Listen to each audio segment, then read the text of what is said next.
Hello, this is Beta Ray Ben, and this is a quick guide to the Galleon in Guns of Icarus Online. Now, first of all, if you're the main engineer, the most important engineer, this is the deck that you're in charge of. You've got the hull, the engine, the hull again, it's the chem cycle, and you run up here and you take the balloon. The two most important components for you, the hull and the balloon. Always make sure the hull's up, always keep an eye on the balloon. You want chem spray across all of them. Main engine is fairly important, although not so much when you're actually in combat. You will have access to a gun, only use it if your captain tells you to, and generally they'll give you something that will maybe give you a bit of range for the enemies in there setting you on fire. Only really important thing to remember is that the hull in this is, the armour is pretty strong. So, yeah, don't give up when it goes down. Run and repair it.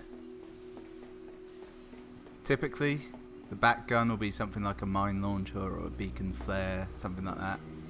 The captain will normally tell you when to use that, or even if to use it.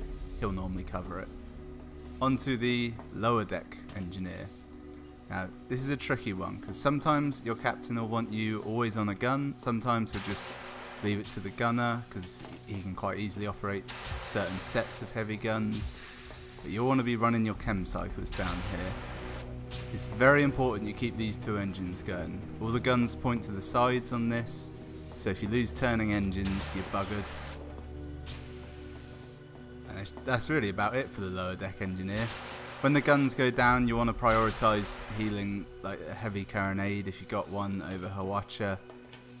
If all the guns are down and the engines are up, whatever your gunner's repairing, repair that with him, well, rebuilding. That way you can get one gun shooting much faster. It's very important you keep them all chem sprayed because people will come and light you on fire. And then when you're a gunner on this ship, it's a very common loadout to have one Hwacha and one carronade on each side. You normally want to have this preloaded with something like heavy clip. You fire that off at a distance, and while that's reloading, if they're in range of the carronade, you switch to that.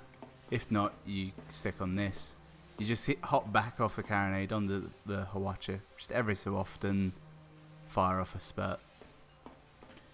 It's pretty easy ship to be a gunner on because you've got so many big guns to choose from. And I think that's about it. Thanks for watching.